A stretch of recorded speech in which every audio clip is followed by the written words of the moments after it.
जिंदगी के खर्चे आजकल ऐसे बढ़े हैं कि हर घर का बजट हिलने लगा है। बाजार जाएं तो सब्जियों के दाम देखकर माथा ठनक जाता है। दूध और दाल तो जैसे रोज नया रिकॉर्ड बना रहे हैं। पेट्रोल, गैस और बच्चों की स्कूल फीस तो अलग ही टेंशन है। ऐसे माहौल में अगर आप केंद्र सरकार के कर्मचारी हैं या पेंशन पाते हैं तो जुलाई 2025 एक राहत की बड़ी खबर लेकर आ सकता है। महंगाई भत्ता, डीए में इजाफा। महंगाई भत्ता होता क्या है?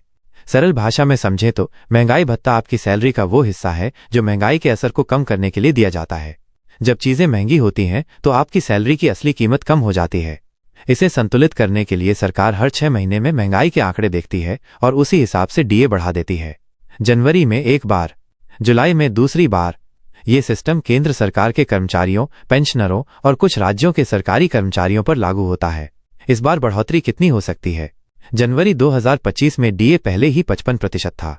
अब जुलाई 2025 के लिए जो महंगाई के सरकारी आंकड़े CPIIW आए हैं उनसे साफ संकेत मिल रहे हैं कि इसमें 3% से 4% तक की बढ़ोतरी हो सकती है।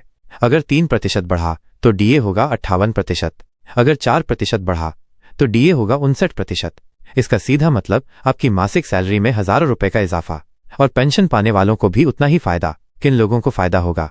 एक, सभी केंद्र सरकार के कर्मचारी। लाखों लोग सीधे इस फैसले से लाभान्वित होंगे। 2, केंद्र सरकार के पेंशनर माइनस रिटायरमेंट के बाद मिलने वाली पेंशन भी डीए के साथ बढ़ती है। 3, कुछ राज्य सरकारों के कर्मचारी माइनस कई राज्य केंद्र के डीए फैसले को अपनाते हैं। 4, अन्य भत्तों पर असर माइनस डीए बढ़ने से HRA और अन्य अलाउंस भी बढ़ सकते हैं। पैसा कब मिलेगा? सरकार जुलाई के डीए का ऐलान आमतौर पर अगस्त या सितंबर में करती है, लेकिन बढ़ोतरी जुलाई से ही लागू मानी जाती है। इसका मतलब ऐलान के बाद जो पहली सैलरी मिलेगी उसमें जुलाई का एरियर भी शामिल होगा, यानी एक साथ 2 महीने का फायदा आपकी जेब में। 7वें वेतन आयोग के तहत आखिरी डीए हाइक।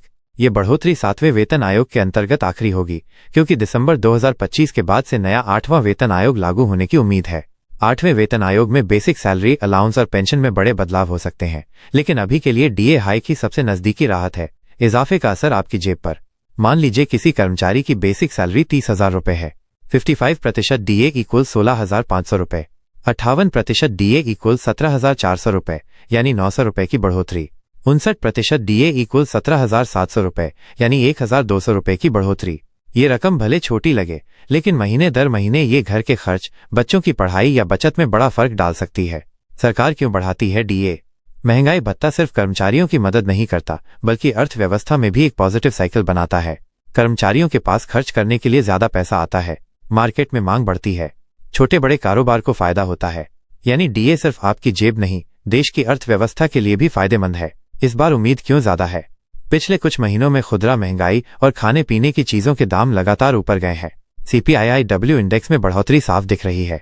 ऐसे में सरकार पर कर्मचारियों को राहत देने का दबाव भी है। बड़ी राहत? सच कहें तो सैलरी में थोड़ी भी बढ़ोतरी, खासकर महंगाई के दौर में, घर के बजट के लिए राहत की सांस होती है।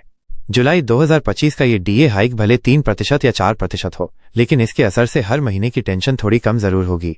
सरकार का आधिकारिक ऐलान आने के बाद ही अंतिम आंकड़ा तय होगा, लेकिन जो संकेत मिल रहे हैं वो यही बताते हैं। जुलाई 2025 सरकारी कर्मचारियों और पेंशनरों के लिए मुस्कान लेकर आएगा।